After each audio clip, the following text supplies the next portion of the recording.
This is the Widow Podcast, and I am Karen Sutton, the Widow Coach. I'll be supporting you through the loss of your life partner so you can find a more positive way through your grief.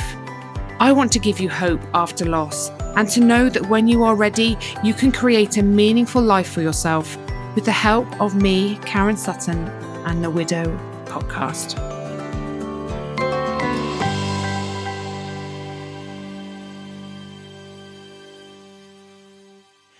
Hello and welcome back to a very special episode of the Widow Podcast. I am so excited to be able to share this with you, and I feel so honoured and privileged to have been able to have this conversation with none other than David Kessler himself. When his team reached out to me and asked if I would have him on the podcast, I have to be honest, initially I was scared. I had full-blown imposter syndrome and didn't believe that I could do it, that I was worthy of having David Kessler on my podcast. However, I shared this with my wonderful community in my membership. And everyone, as always, is just so supportive and so lovely and encouraging. And you feel like you are part of something really quite special where people have got your back. And they encouraged me to do it, to sort of face my fears. Fears is probably a strong word, but to do something that felt uncomfortable because I was maybe feeling a little bit inadequate. Because for me, David Kessler is like grief royalty. And, you know, I have followed him for many years for my own support and my own journey. I have read his book, Finding Meaning, which I just adore, and I use it in my own trainings in my program. And of course, I did his Grief Educators program back in 2021. And he really has shaped my work, my understanding of grief, and he's helped me to heal on a personal level, and he's helped me to help others heal.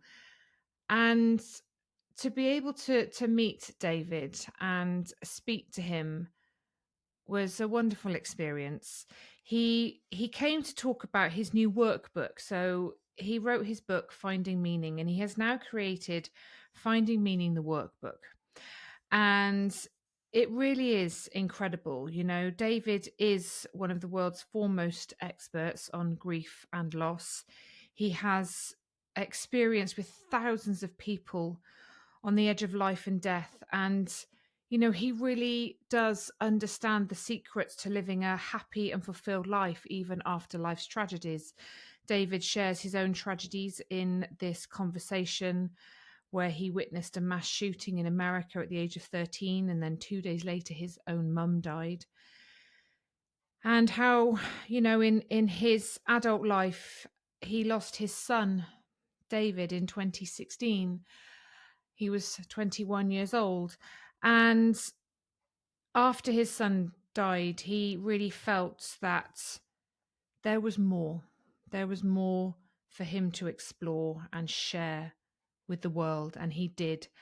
And this is where this workbook comes in. So I hope you enjoy this conversation as much as I enjoyed having it. It really did feel like a true honor to have the opportunity to speak to David and to bring him into your world. Some of you may well know David Kessler and have followed him, and you may have been in his grief groups. You may have done his Grief Educators program. Some of you may never have heard of him. If you are, you know, fairly new into the world of grief and widowhood, you may not know about David Kessler. I would encourage you to follow him, to seek him out, and to buy his workbook and the book. You don't need the book.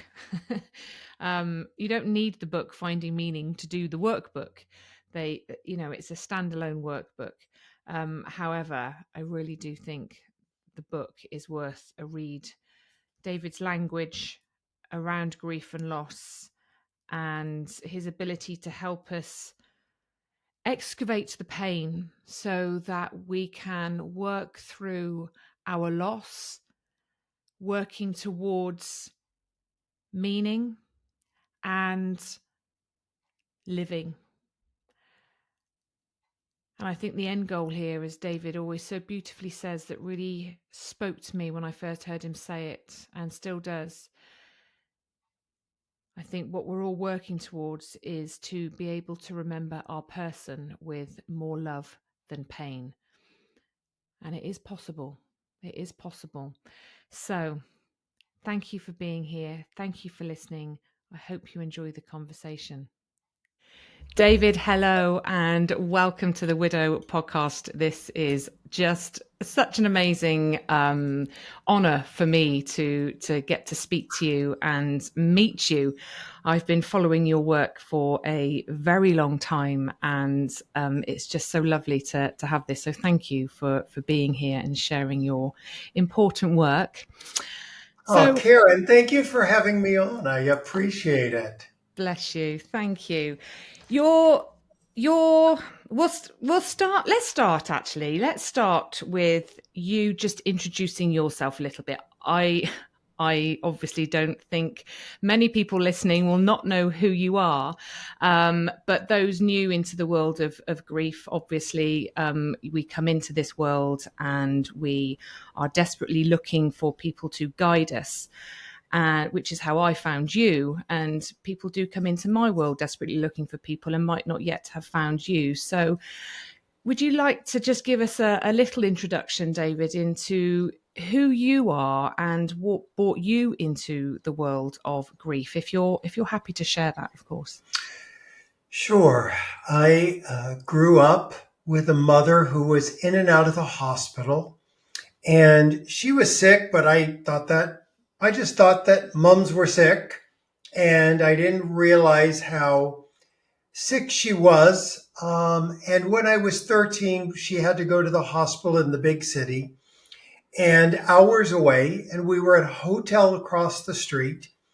And one day at the hotel, someone started yelling fire. Everyone ran out of the hotel, looked up on the 18th floor, and flames were coming out.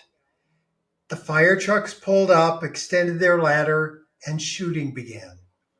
It turned out it wasn't just a fire, but it was an active shooter, and it went on for hours, and it was one of our first mass shootings here in the U.S. My father got us back to the hospital. My mother died a couple of days later. I got no help as a child.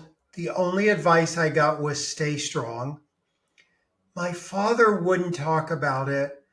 I saw what it was like to have a spouse die from the viewpoint of my father not dealing with it. And I thought I was just going to be broken forever. And then I went to, years later, I was lost for years. I went to community college, which is our first 2 years of college here. If you don't have a lot of money for the big colleges, which we didn't. And I heard about this woman. I took a death and dying class, and there was this woman, Elizabeth Kubler-Ross, and she had written a book, and there was actually a language around all of this. Little did I know I would go on to meet her and her become my teacher and us write 2 books together. So that's how I got into this world and have been privileged to do this for decades. I adapted with Elizabeth her stages of dying for stages of grief. The stages, as you know, are denial, anger, bargaining, depression, acceptance. And I always tell people, I hear Elizabeth whispering, make sure you tell everyone the stages aren't linear. There's no one right way to do grief. There's no one grief model. Absolutely right. I think there's a lot of controversy, isn't there, over the 5 stages of grief, and I think they've been really misinterpreted over the years.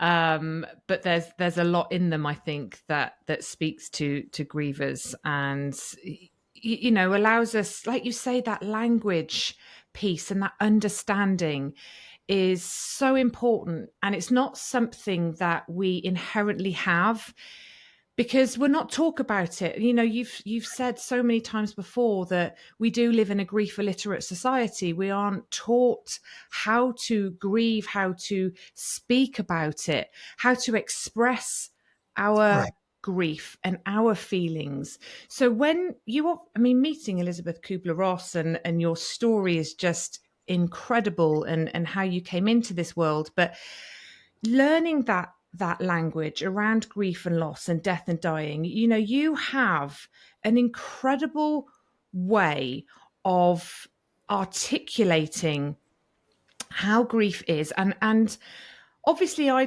talk a lot about grief and loss. I've experienced it myself with my husband dying, and I now support other widows through their losses.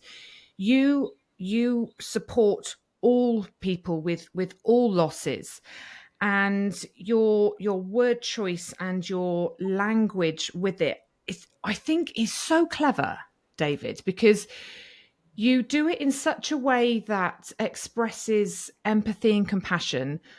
There's also that element of, I don't know what you'd call it, but a bit of a kind of love punch of like you can do things to help yourself that give people the inner strength, the ability, the courage, I guess, to face what they're feeling and work through it so that they can live life again. And I know you've been doing it for years, but did that come easy to you, David, or was that something you spent a long time learning? And are you still learning? I think everyone has different styles. And there's, I'm a mixture of, I would think it is a validation style and then maybe a guide, and some people's style they're just, I see your feelings, I honor them, they're validating, and we need that validation in grief. I also, maybe this was from my own years of being lost in my grief and spending so much time in pain without a way out, that I also want to say you have to walk through these dark nights, and here's some things that help. And you have to do this at your own pace. But I'm someone who's gone ahead of you, and I'm someone who's sat with thousands of people who have gone through this. And I want to bring some of their insight to you. I don't want you to have to, grab in the dark in 100 places like so many of us did without anyone to go, reach your hand up to the right. You're going to find a little hope there, or whatever it may be that you need at the time. Yeah, I hear you. All of your learning, you've done so much, and you've written, I think, 6 books, haven't you? 2 of them Seven now, I think. 7 now, 7 with your workbook, which we'll come on to in a second.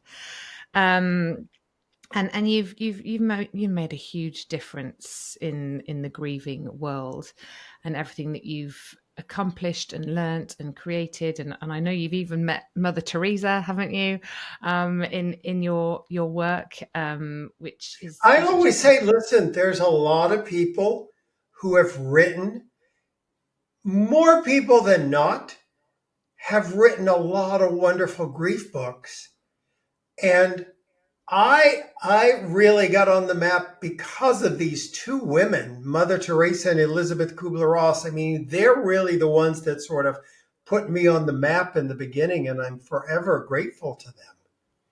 Oh, their support, yeah, which is a gift, a real gift.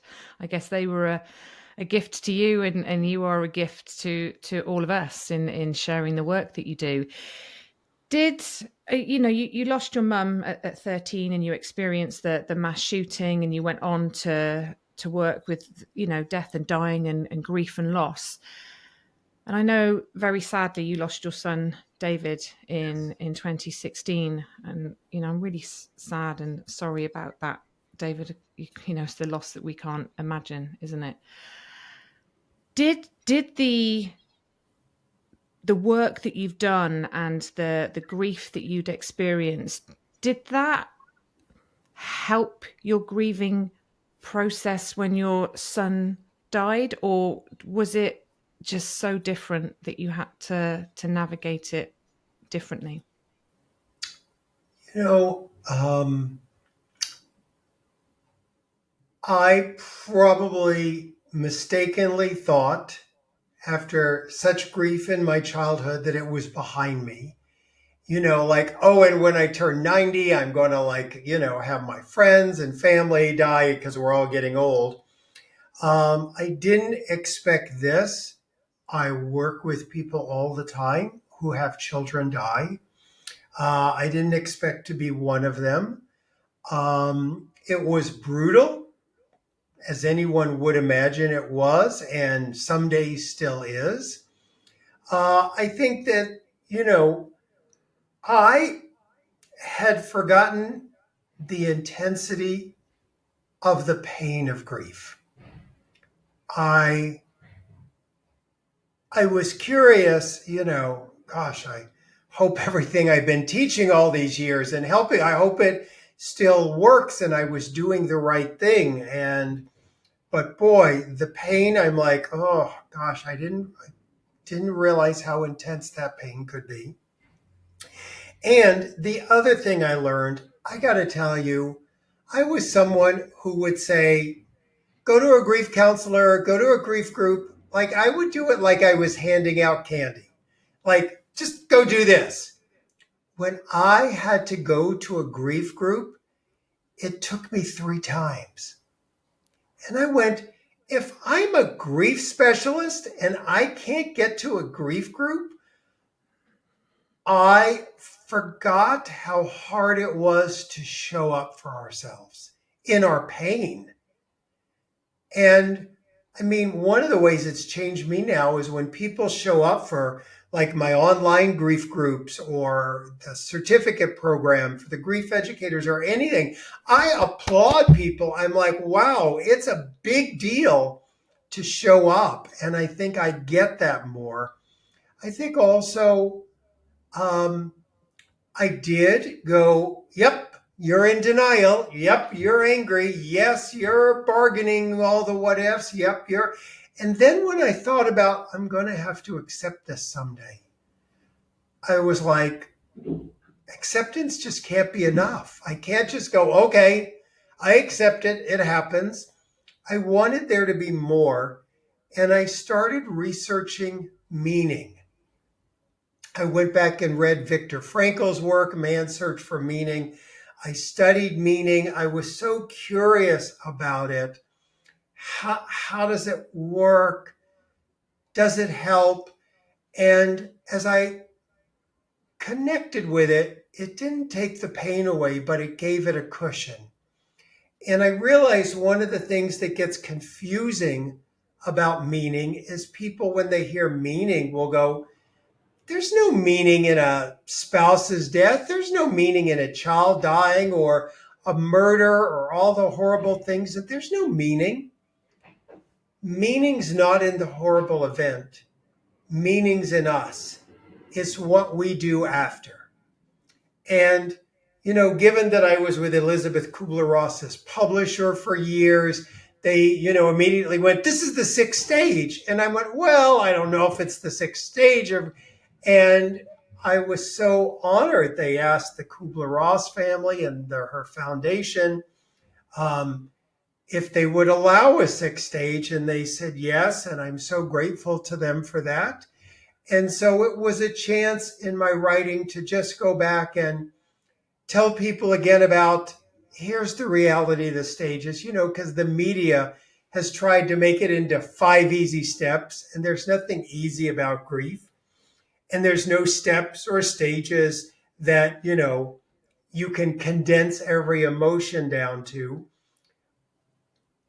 And I wanted to tell people I'm not adding another mandatory anything. You don't have to do meaning. So that's where the book came from, and now the new workbook. And uh, I hope it helps people. It does. It's an incredible book. I've got both of them here. Your Finding Meaning book. In the work that I do, you can see this has got bookmarks and folded found pages in it, because I refer to it a lot in the groups that I take and how I support people, and just me on my own journey. Again, the way you write and your, I guess everything that you've learnt, and just the grief that you've experienced personally and through supporting others as well in what you do. You've brought it all together, and it really is a beautiful read. I recommend it to people all the time. And I think what I love about it is, and one of the pages that is marked is really sort of helping people understand what meaning is. And you reiterate it in the workbook as well, because I think sometimes finding meaning can feel big.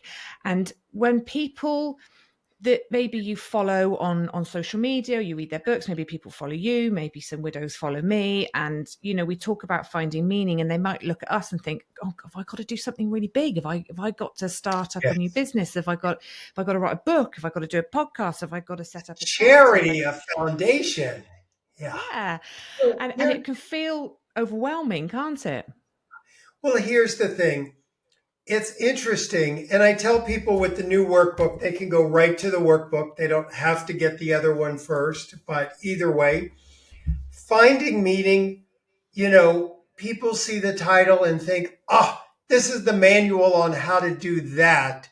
But it's really about how to excavate the pain so that you see the meaning underneath. Now, I wanted the workbook and the book, mainly the workbook, to be like I'm sitting at your kitchen table with you, and we're just talking about how to get through some of these hard moments. And I wanted it to be really easy at times. I've got little checklists. There's a disloyalty checklist. Where might you feel disloyal for just even considering living again? And some things that are a little bit more insightful. So I wanted it to be helpful. And I joke now with this new workbook, I'm so excited about my co-author. And people go, who's your co-author? And I go, the person who does it with me. They're the one writing the book on how to do their grief.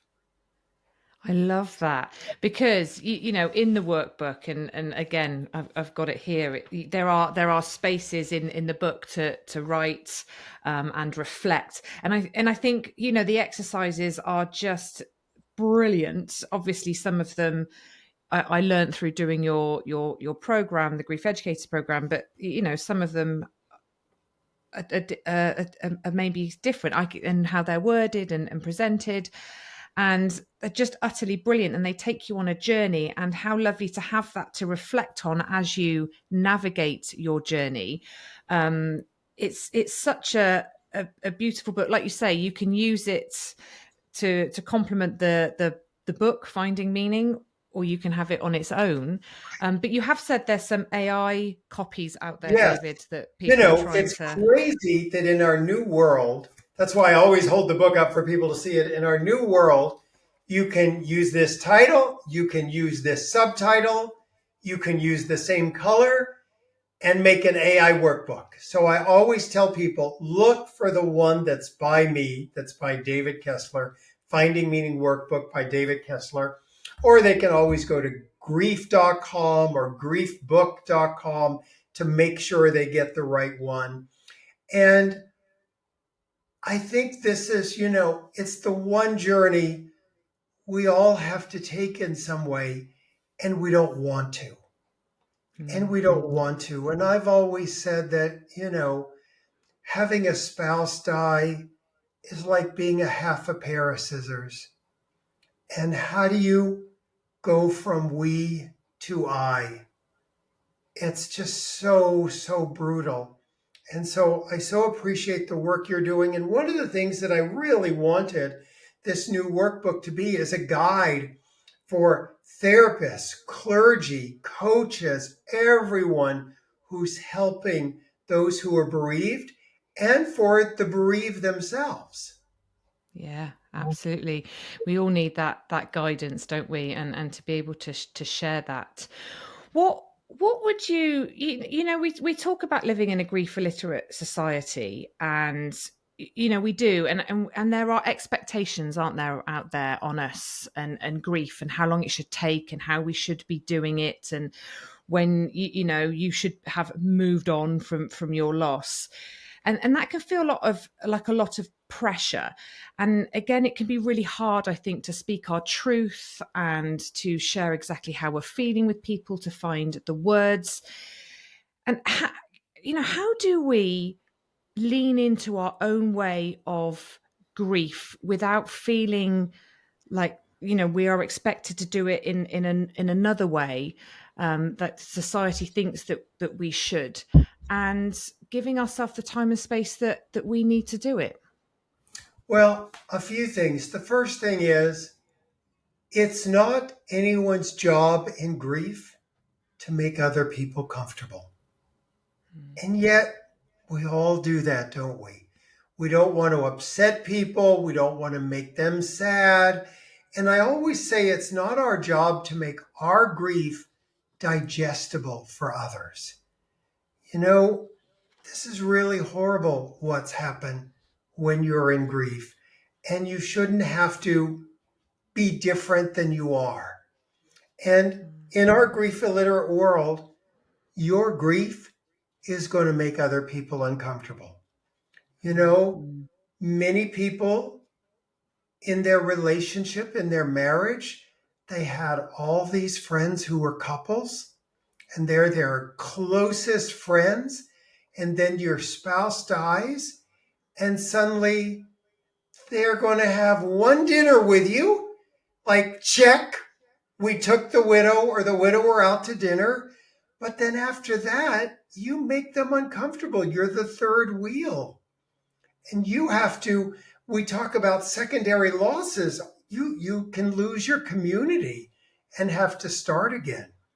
One of the things I put in the workbook, and if folks just want to get a little glimpse of this, they could go to shameworksheet.com just to look at this. But just even not realizing the shame we have in our grief, that like I talk in here about, you can mark down, are you private or open with your grief?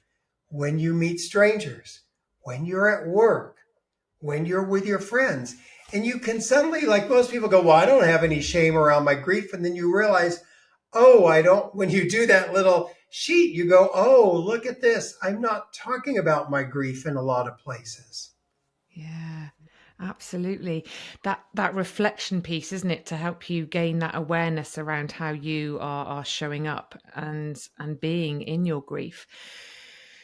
We all have different ways, don't we, of doing this, and grief is unique to all of us, and like you say, there's no one right way to do it.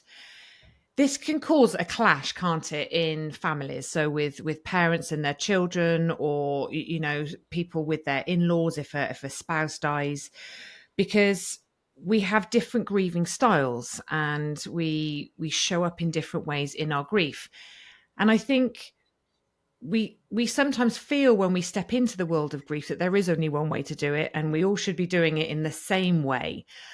And this can cause a lot of conflict, can't it? Especially with in-laws, and I think, and with parents and children. And I know certainly for me, after my husband died, my eldest daughter shut down, and her grieving style was very different to mine, which was very open. And that was really difficult to navigate because we got frustrated with each other. And I didn't really know then that we were just doing it differently and in our own way. And I see this more and more in people, as I do this work. How do we accommodate those different styles? How do we accept other people's, and how do we get other people to accept ours, especially if they won't have the conversations, they don't want to open up about it? Yeah. Well, first of all, you named it very accurately that we all have different grieving styles. So here's the thing. Just think about you and I. We have been raised by different parents in different places, in different worlds, maybe with different religions, different societies, and then we come together, whether it's with our children or and we think we should grieve alike. And it really is so individualized. Your grief is unique as your fingerprint. Your spouse who died, Karen, is different than your daughter's father. They had a different relationship. And your daughter had a different grief history and loss history than you did. And she grew up in a different time than you did. And so when we begin to think of all those factors, we begin to see, oh, well, it's kind of silly that I would think we'd be alike in our grief. But why we think we'd be alike in our grief is because we loved the same person who died. So we think our grief will be alike, and it's not. And that's hard, isn't it? That's hard to navigate, because I think we as the griever can educate ourselves on that, if we choose to, but not everybody does make that choice, do they? And it can cause a lot of disruption. I think even just families can fall apart.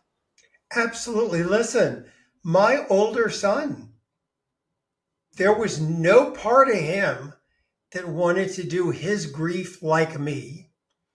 And there was no part of him that wanted to talk to me about it. And one of the things that we know from children is children don't want to talk to their parents about two things: sex and grief. They just don't want to talk to their parents about it. Now, parents, we have that challenge of we're dealing with our own grief, and we don't want our kids to be in pain. We want to help them. The hardest thing, I think, for a parent to realize is you can't do your child's grief work. You literally can't. I can't get in my son's mind and heart and help him grieve. I can't do it. All I can do is model healthy grieving. And what does that look like? It looks like two things: grieving fully and living fully. Our kids need to see we cry sometimes, but they shouldn't see all our tears. Our kids should see we're going on with our living, even though it's really hard. And those two things, grieving and living, are really hard. Some of us are really good at all the grief, not so good at the living. Some of us are good at the living and we deny the grief. But children are especially challenging because it's painful for us to watch their grief, and we want them to move through it with us so we can all come out the other side like a pretty movie or a TV show, but that's not how it works in real life. Sadly not. It'd be nice, wouldn't it, if it did? I love that. I love that, we have to model, I think. And I talk about this a lot. Children don't do what we say, they do what we do. I think at any age. So to model what you would like them to maybe take on in life and adopt as their own values and outlooks, I guess you have to portray those yourself, don't you? But it's Yeah, hard, isn't and it? Like, go it's on. very hard, but ideally, look, none of us have ever nagged our children into anything. And, ideally, you want your child to go, wow, every time you go to that meeting, you come back feeling better. Every time you do that book or that workbook, you come back feeling better. Wow, I might even do it and not even tell you I'm doing it, because we'd be like, let's do the workbook together. And, they'd be like, no, stop. But it is really, really hard. It is, and I think facing grief is hard, isn't it? And it's a scary place to go to, and we can all kind of listen to the podcasts and read the books, but actually sitting down and thinking about you and your pain, that is something I think we resist in life, that pain. I mean, I know we're hardwired, aren't we, to avoid any kind of discomfort, but if we don't do that work, then, as you say, the living part becomes a lot harder. And here's the part that you're well aware of. I'm sure people have said it to you. Someone said to me the other day, I bought the workbook, I put it on the shelf, I'm not quite ready to do it. And I went, oh, well, thank you for getting it. And I said, can I ask a question? And they said, sure. And I said, I'm curious, why did it go to the shelf? Why didn't you want to open it? And they said, I'm not ready to go into the pain. And I said, I completely understand. I said, do you want to hear any more about this? And they said, sure. And I said, I wish keeping the workbook on the shelf would keep the pain on the shelf. You can keep the workbook on the shelf, but the pain is in you.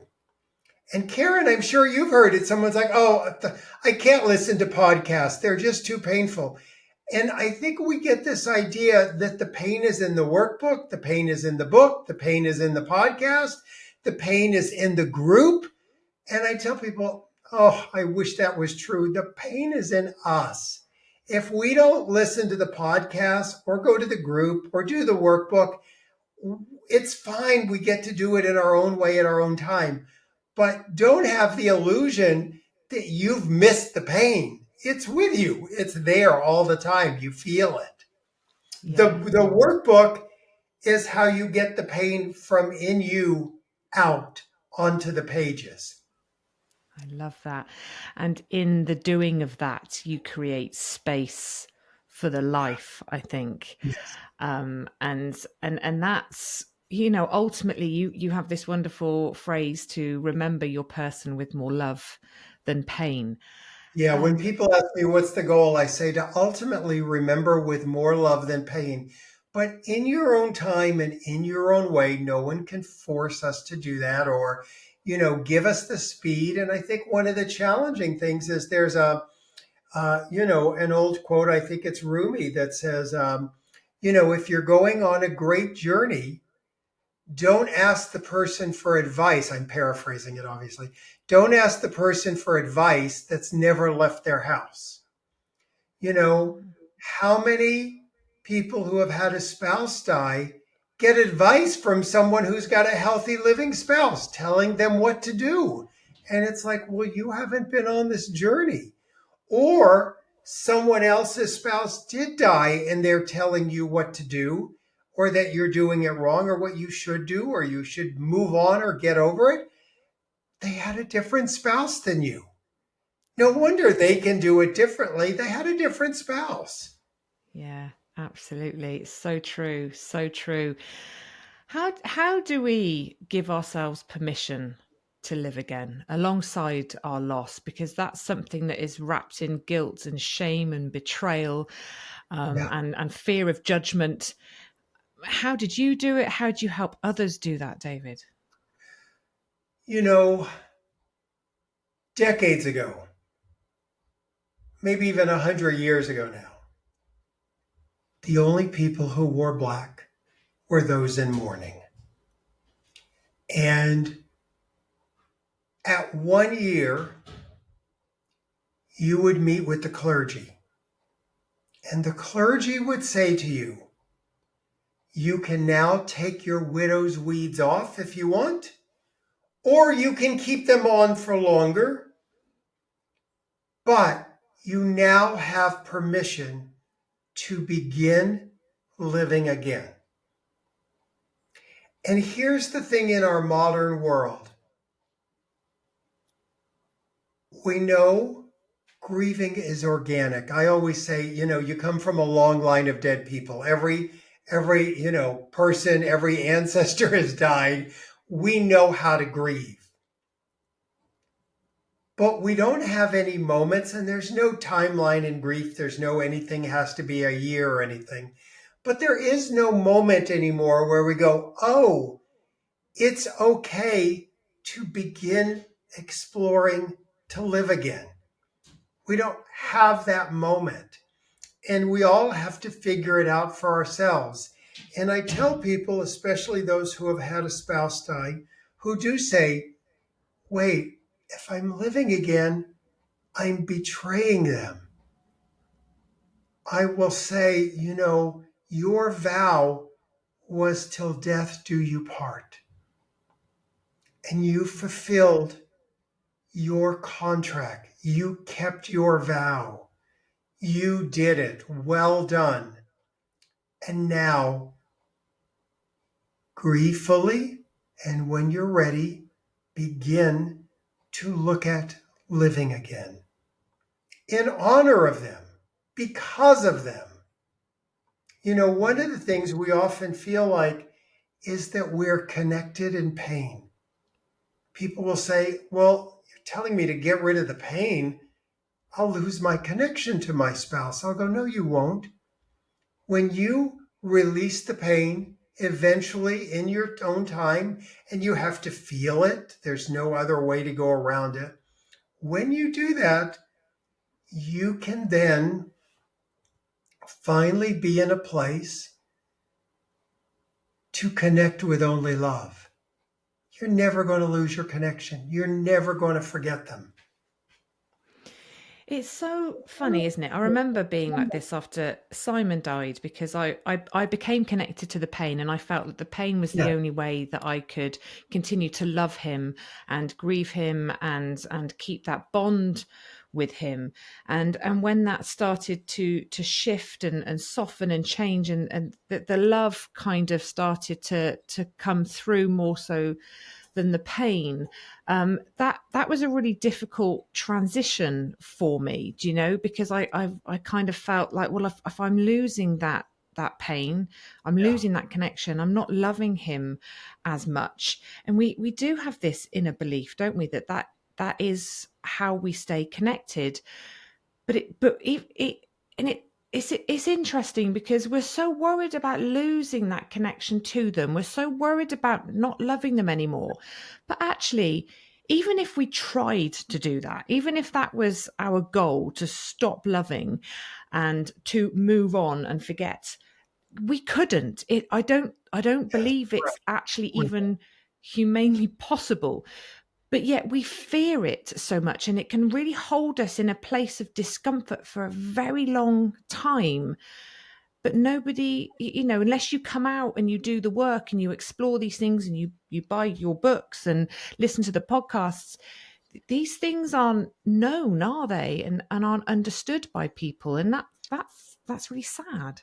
And it's very confusing because you and I and everyone listening probably lives in a world where my son David, your husband Simon, just aren't mentioned anymore. I recently did a live talk with a few hundred people, and someone was talking about their loved one that died a few years ago, and they're worried about them being forgotten. And someone else in the talk on the whole other side of the room with hundreds of people said, I knew your loved one. I could never forget them.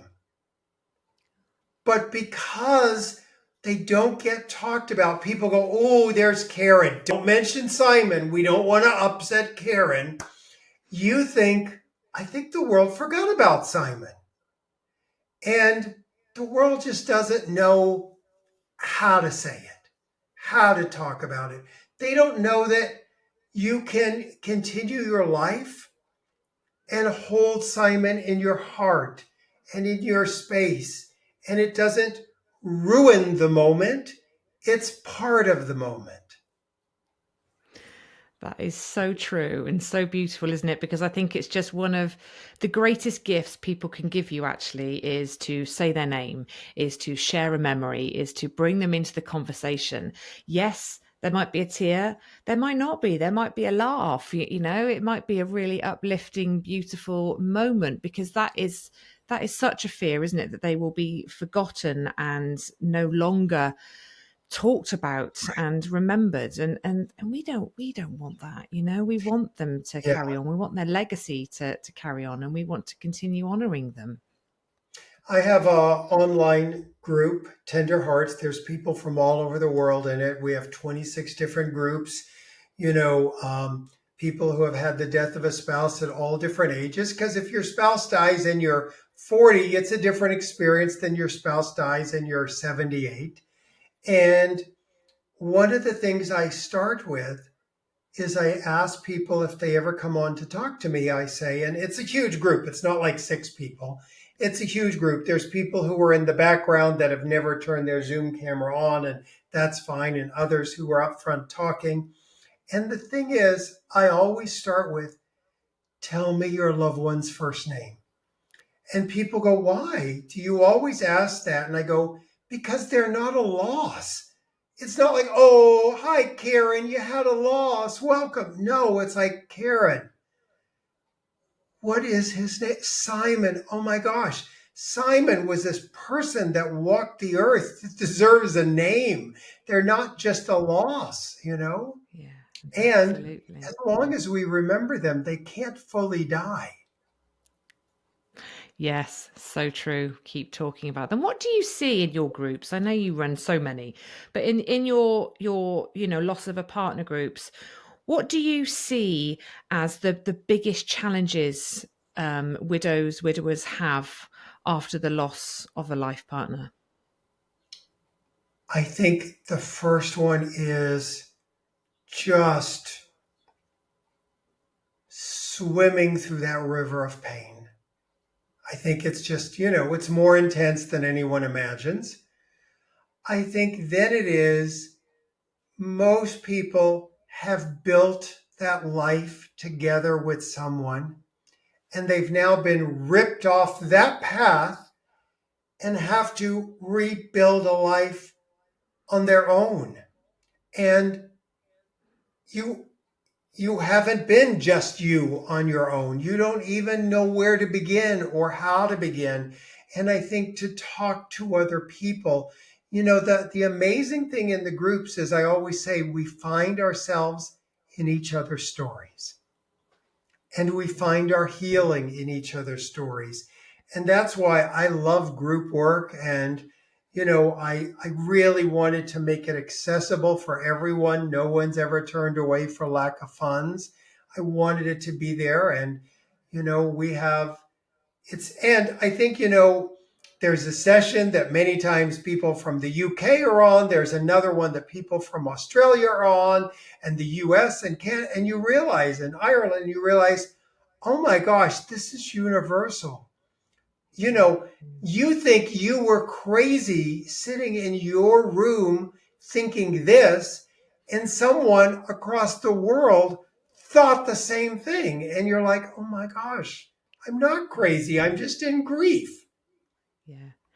Is I totally hear you. You know, I have a group as well for widows, and the power of community, I think, is it's like magic when you bring people together that are going through something similar, and like you say, from all over the world, which is great with all the different time zones. There's always somebody up to offer some kind of support, but it's just that safe space. Is like a sense of belonging in a world where you don't know where you belong and where you fit in anymore, because so much changes. You know, you change, your social circles, often career, work, family setups. It's everything. Your future, that your goals, your dreams, your aspirations. It all shifts, and we find ourselves facing a reality that we don't want, which is grief, isn't it?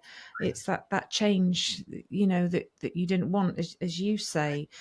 And you know, I think to draw on as many tools as you can to find what works for you. And I think what's beautiful about this workbook, David, is there are so many different tools in here. There are so many different exercises. There are so many words of wisdom from you, guiding somebody through their pain, trying to excavate that pain so that they can find some light on the other side and a path to living again, while still remembering, honoring, and staying connected to their person. So I don't know how you do everything that you do, David. You just do so much for grievers, you know, and it's such beautiful, important work. And not only do you inspire those grieving, and that was me, but also me now as you know, a coach, a mentor, a guide myself. You've really helped me to shape what I do in supporting others. So that ripple effect of your work is just it's so beautiful. It's so powerful. Where can people find this? I know you said it's on Amazon. Is that the best place to It's go on and find it? Amazon. Yes. So, you know, and just make sure it's Finding Meaning, the workbook, or the original book, and just make sure the author is David Kessler, so you don't get an AI version that forgets to talk about grief in the middle. Um, and it's there, and I have grief.com that's got lots of resources. Just click under resources, and there's many of them there. Oh, that's wonderful. Thank you. Thank you for all that you do. Thank you for your time and for being here today, David. It's been such an honor to speak to you. It really has. So thank you. Right back at you, Karen. Thank you. Thank you so much for listening to the Widow podcast with me, Karen Sutton. If you would like to be part of a supportive community of people who understand your grief, come and join my free Facebook group, Widowed and Rising. And make sure you tune in to the next episode of the Widow podcast.